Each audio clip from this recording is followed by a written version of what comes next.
Hello, RepMO, and welcome to Behind the Stripes, a Republic School District podcast. I'm Dr. Tyler Overstreet, and I am honored to serve as the next superintendent of Republic Schools. For the last 11 years, I've been fortunate to be a part of this community and work in this school district, supporting the work and helping lead efforts that move our schools forward each and every day. Through those observations and experiences, I've learned that some of the best stories about our school district happen far, far away from the spotlight. And that is why we want to host this podcast. Through conversations with teachers, support staff, administrators, the community members, we'll be able to showcase the stories and the people that make RepMO such a special place. We'll also be able to pull back the curtain and dive into some of the decision-making processes and systems that guide our district as we hope to make public education more understandable and accessible through the work of this podcast. And what better person to kick off the first episode with than none other than Dr. Matt Pearce, our retiring superintendent. He served the Republic community for more than 13 years as assistant superintendent and superintendent, while also living in public education for more than 30 years. This felt like the right place to start, as he'll be able to share where we've been, where we are, and where we're headed next. So thank you very much for joining us. Let's go behind the stripes.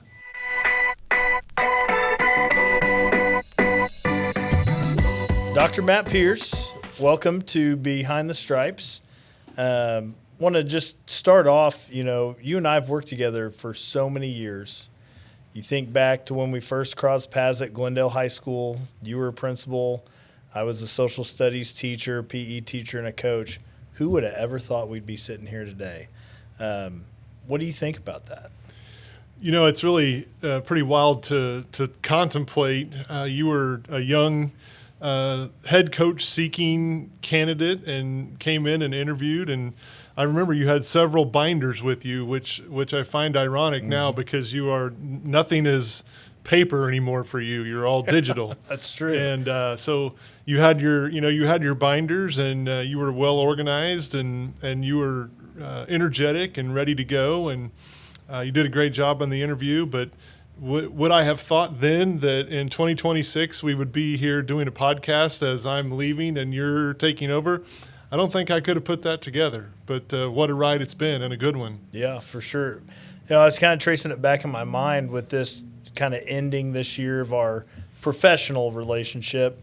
That was 2012 when we met. Before AI, the iPhone had just recently kind of come out, and within the last few years of that time period. And wow, yeah, it's been pretty crazy to think of all the things that have transpired since then. Probably even before Instagram. Kids could not imagine a world without Instagram right now. True. The graduates of 2012 and 2013, it's a different world. It is. So that was when we first kind of met back at Glendale. And so now that, we've reconnected here, working together the last 11 years in Republic, but you had some time before I came as you just finished your 13th year in Republic. When you think back on your time, not just as superintendent, but over the course of the 13 years, what stands out to you? Oh, man. Over the course of 13 years, I think I would have to say that, we've improved academics. We have improved our facilities. We've built some new facilities. We've upgraded facilities to try to stay ahead of growth. And I think the other thing that's been pretty significant is we've tried to make sure that our school district is safe, and we're keeping students and staff safe is a big one. We've increased the number of SROs. We've improved our equipment. We've improved our camera system. We've upgraded physical features of the buildings. That's a big piece to me. But I think probably the thing that sticks out to me the most in terms of what's transpired over that time is just people's journeys. And you think about students, and you think about staff, and you think about where we were and how far we've come in terms of leadership, academics, culture, not only of our students, but of our staff. And so, I think for me, looking back on 13 years, those are some big ticket items that kind of stand out as things that we've we've improved on and we've focused on, and I think we're better off because of it. Yeah. I think one thing that really stands out to me that I know that you've impressed upon me and other people is growing staff capacity. Starting with growing the capacity of leaders, and then by growing capacity in them, they can have a bigger impact on their staff at large, because ultimately if we're making the people around our kids better, our kids are only going to get better. And I really think you've done an awesome job of that, leading from this current role as assistant superintendent, your most recent role as superintendent, and making that happen, because I think we've had so much growth from staff and students under your tenure here. So it's been awesome to sit back and admire. Yeah, thank you. It's we've learned that no organization is going to exceed the capacity of its leaders. Law of the lid. If the leaders are doing well, the teachers are doing well, the teachers are doing well, the students are doing well, and that's right where we want to be. We want to see our kids and our teachers hitting home runs, and if that's happening, then everything else is kind of falling in line. And so you're right. That's one thing that we've done is really invest in our leaders along this journey, and it's certainly paid dividends. For sure. So now maybe getting a little more personal, some of your background and upbringing. What would you say originally drew you to the field of public education, and how did that shape the way that you've led here during your time in Republic? I think for me, the original push, both my mom and dad were educators, similar to your situation, and graduated college and really felt that urge to have an impact, and not just I didn't really feel fulfilled by going to work and not having that impact with students, impact through athletics and activities, and just watching students grow. And I think that was probably one of the biggest things that drove me to education, is the fulfillment I got from feeling like you're having an impact, making a difference, and not just not that working in a business for profit is bad. I just personally didn't get the fulfillment that I wanted when I was doing those things in college and doing some internships and things like that. So I'm going to flip that question around maybe and ask you the same thing. As you get ready to take this seat, what do you feel like drove you and pushed you into education? I think very similarly, education has been a part of my life since the day I was born. My mom was a beloved elementary school teacher, and then my dad, teacher, coach, longtime administrator, and I got to see the impact they had both in the classroom, really through my mom, and the care and compassion and relationships that go into teacher-student, and then also from my dad in seeing how he could create environments that breed success for staff and students. And it was not a path that I initially thought I was going to go down, because I had a little bit of the early adulthood, like going to do something totally different. But once it came down to it, I really couldn't see myself doing anything else, because I wanted to be what my parents were for kids and other people around them through the powerful tool that education is. So, hearing you respond to that question earlier, it makes me think a lot of people don't know that you didn't go straight from college into education. Maybe talk a little bit about that, what that very short period of your professional career looked like. Sure. So when I graduated college, I had a couple different internships, and I worked for just a little bit in Kansas City. My wife and I were up there for less than a year. And, we do love Kansas City, but that we felt that pull to be back in Southwest Mo, where, great things are happening, and it's a great place to raise a family. And that's really the decision that we made, was to move back down this way. And when we did that, I started I started to finish my certification courses for becoming a teacher and coach. And so I did that for a year, and then was able to get hired in Springfield Public Schools, and finished out. I did a long-term subbing position at Glendale High School, and then the next year I started teaching and coaching at Kickapoo High School in Springfield. So That was just coming back to Southwest Missouri was a big driver for us, and then getting engaged in a position in education that has impact, and you get to watch. At the time, you got to watch students and athletes grow and develop. That was a very fulfilling time frame to get to watch kids work hard in the weight room and then become good on football or track or basketball or baseball or whatever it would be. And so similarly, as a principal and superintendent, you get to see kids grow, and you get to see teachers and leaders grow, but it's just in their professional capacity, and that's always been very fulfilling to me. Yeah. So you kind of mentioned some growth and challenges and big moments that you've had in your career. What's something that people may not realize about what that journey was like for you? Oh man, some things maybe that you don't realize. I think when you come to central office, you learn really quickly that there are a lot of pieces to this puzzle, and everything's interconnected. So like we talk a lot about systems, and we talk a lot about processes and procedures, and people probably get tired of me hearing me say those words, but if we do something with transportation, that has the ability to impact a lot of other different things, and so you have to be thinking ahead of the game when you make decisions. So just understanding how those systems and pieces work together, I think, is something behind the scenes that maybe others might not realize. And then, when you think about just what it takes to really get focused and improve a district system, and then each school system in terms of academics, leadership, culture, there's a lot going on to that. And those were, getting everybody on the same page and diving in together. It was a lot of hard work. And I commend we have some of our principals now who were with us when we started that journey. And we have a lot of principals who were teachers when we started that journey. And so they did a great job, and, we all kind of learned together.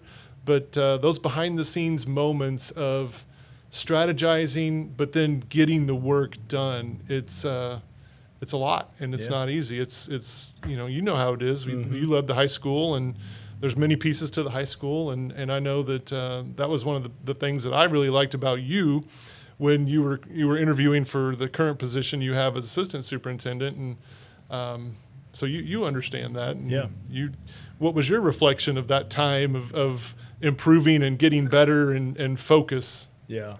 I think to me, it all went back to relationships with the people. And it's cliche, but it's true. People don't care what you know until they know that you care. And so really investing in people, pouring into people, being an elevator for people and lifting them up to get them to see that they were maybe capable more than what they thought of. And when you do that with a few, it just kind of starts to have a ripple effect. And then once you have the people on board rowing in the right direction, the strategies, the systems, the processes, that just takes care of itself, because the relationships and the culture part is what really fuels that. And I feel like that's what we were able to do very early on during my time at the high school, and we've been able to, or RHS has been able to continue that it's all about investing in those people that are supporting our kids to make them the best they can be. So I think it's really helped flip the direction that we've been in. So, okay, so talking about the time when I was high school principal here and you were assistant superintendent, you had a very heavy hand in shifting our academic performance. What was that like? So, thinking back to, as I mentioned, systems and processes are important. As a district grows, when you get bigger, you have to have those systems and processes so that you can function and keep performing at a higher level. And I think Republic had grown pretty quickly during the late 2000s, and I think we were still operating on some paradigms that were a little bit for smaller schools. And so we brought in some systems and processes that helped us as a larger school and as a larger district. And we really had to understand our building school improvement plan, and we had to understand lagging measures and leading measures, as well as invest in the people, as you mentioned. And so that was a very busy time, and there was a lot of intentionality behind it. I think Dr. Wistrom, he brought me out here, and he pretty much charged me with, hey, I want you to focus in on this. And so he gave me those marching orders, and we soon hired Debbie Yonke to come in and work with curriculum. And she and I worked very well together, and we were able to kind of, get us at least started. And then everybody else jumped in, and we all put our oars in the water and started rowing the same way. And here we are. Yeah. Lots happened during that time. Certainly. So thinking about from the student perspective, what would have been your hope that every student would have experienced during their time in Republic schools under your leadership? Oh man, great question. So when you ask that question, I think about me as a dad, probably as much as I do about me as a leader. And I know you, with your 5 boys, and you think like that too. But I think about the experiences I want my children to have so that they can be successful on their own. And that's what I want for every student, right? I want them to have a connection to school besides just 8 to 3, right? So we come to school from 8 to 3 for academics for the most part. Might be 7:30 to 2:30, but we're here for academics for the large portion of the day. But it's really those personal connections that they're making with a teacher or a coach. That's what you want for every kiddo, right? You want that for your boys. I want that for my kids.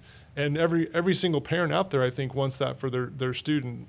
They want them to have a good friend group, a positive friend group. They want them to have a connection with, certainly at least one adult during the school day or after school hours. And when they graduate, my hope is that graduation for them is like a springboard, and they can jump off and go into the work pool, or they can go into the military pool, or they can go into higher ed, whatever it might be. But they have the skill sets to do what they need to do. And I know this past couple years we've been working on our portrait of a learner, and so those durable skills that we have in our portrait of a learner, I think, are so important for everybody's child to be successful. And when I think about my own kids, that's the experience I hope that each student in our system has. Yeah. And I think, you look at some of the changes and programming ads that have happened during your tenure, we've really increased the possibilities for kids to find those things that they connect with, like the passion things they have for extracurricular, co-curricular, clubs, activities, leadership teams that we have throughout the district. You've done a really good job of taking that and applying it to the system so kids can benefit. So I think on that note, I gotta get this in somewhere, but I believe I still have on my phone a picture of you preg checking a cow at the high school. Is that right? Shout out to David Merith. Yeah, you mentioned Dr. Wistrom earlier. He was gracious enough to include that photo in a board meeting in a few weeks that followed that. So everybody got a big kick out of that except for me, But yeah, that exists. And, thinking about those experiences and things that have changed for kids over the years, when you look back at Republic schools today as you're getting ready to close this chapter and enter into retirement compared to Republic schools when you started, what would you say you're most proud of? Oh man, I mentioned earlier we've improved in academics. We're never fully there, right? It's a journey. It's you never get to the top, but we're marching on the way. Proud of academics, but along with that, equally as proud of the culture that we've developed, and we're focusing in on priority 1, our students, and priority 2, treating each other well. And so having a best in place to work for the adults who spend 6.5 to 8 hours a day with us, each and every day away from their families, and just being a great place for students and staff. So, when I think about that, I think about the academics, the leadership, the culture, but I also think about like Leader in Me, right? We've taken the principles of Leader in Me to a new level, and that was witnessed last, I guess it was 2 springs ago now, when the lighthouse visit was here for Leader in Me from Franklin Covey to see if the high school was going to earn lighthouse status, and that's one of my top 5 professional moments when I sat back and I watched our students clearly articulate what's best about our high school and what it takes to have a great high school, and how they were looking out for one another, but also understanding that, hey, we're here as students, we're here to learn and get better, but also this culture piece is huge. So, when I think about those things, those are just some of the big things that stick out in my mind that we've done that I'm proud of. Yeah, awesome accomplishments. So also during your time in Republic, how have you seen our focus on the whole student and the whole staff member evolve during your tenure? So that's a really good question as well. When you think back to our first CSIP, right? You were a part of implementing our first CSIP at the high school, and I think we can both agree that it was very academically focused, and we needed to. We needed to up our game in those areas. And so when we finished with that 5-year plan, I think it stretched into 6 years, but when we finished with that comprehensive school improvement plan, we then dove into, what's our next one going to look like? And we got feedback from our community, from our teachers, from our students, from our staff. And really what stood out to them was that we need to really invest in the whole student and the whole staff member.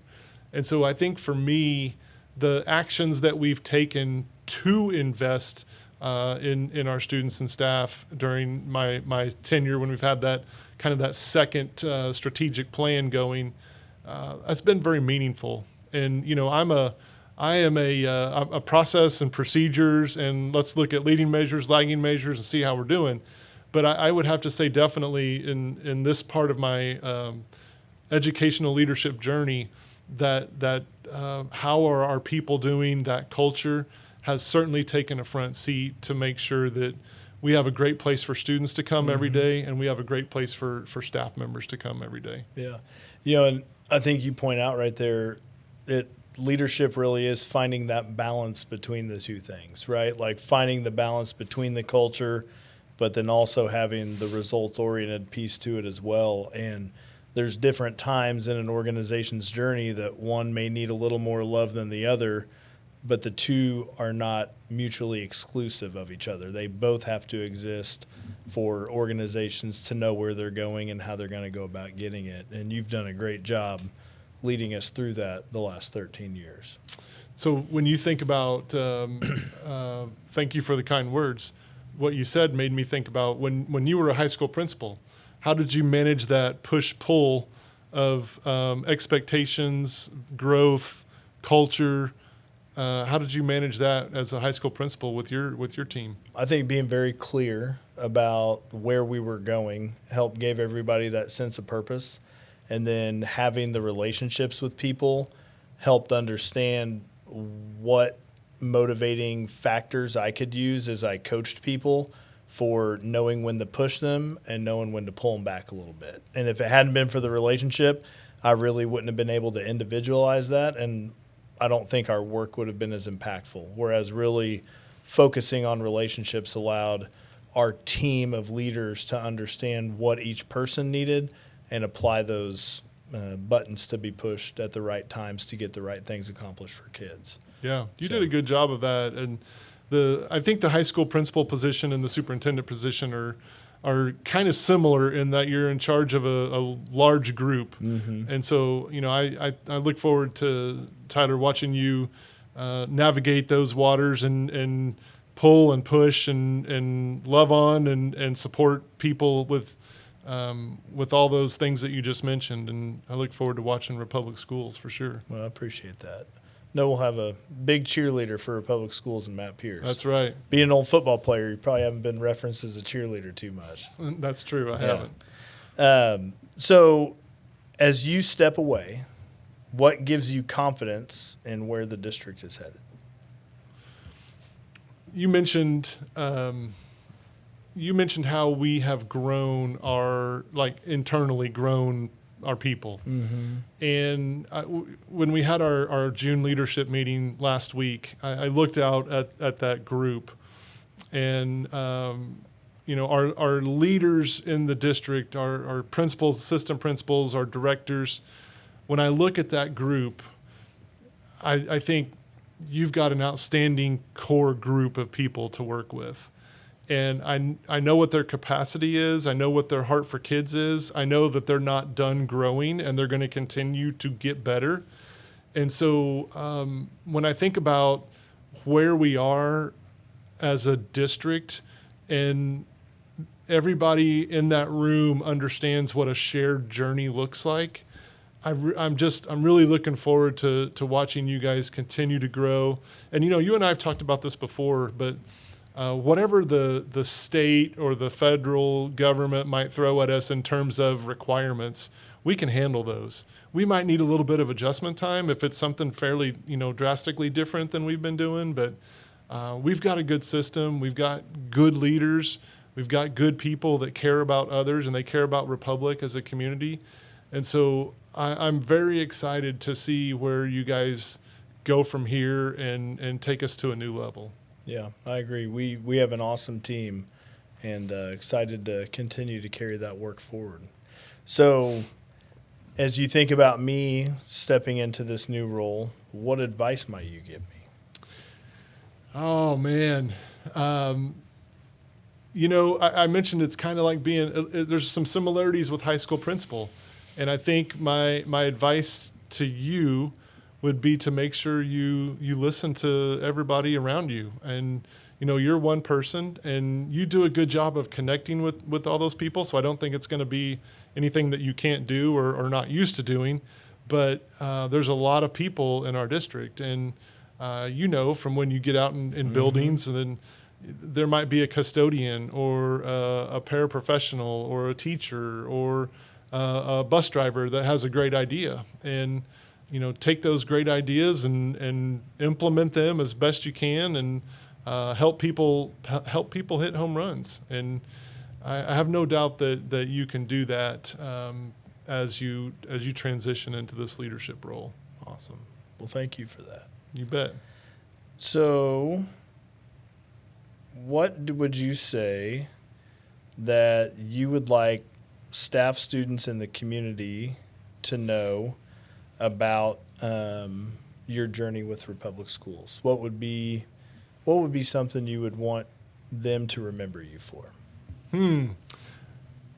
You've thrown some pretty good questions my way. I think in terms of being remembered, I hope they don't think back too long, but they also are looking ahead. But if those thoughts come by, I would say I hope I would be remembered for somebody who listens, who works hard for the district, cares about students and staff, but also has high expectations and wants the district to be in a good spot, want our community to be proud of us, want to be performing at a high level so that we give kids every opportunity that they can deserve when they graduate high school.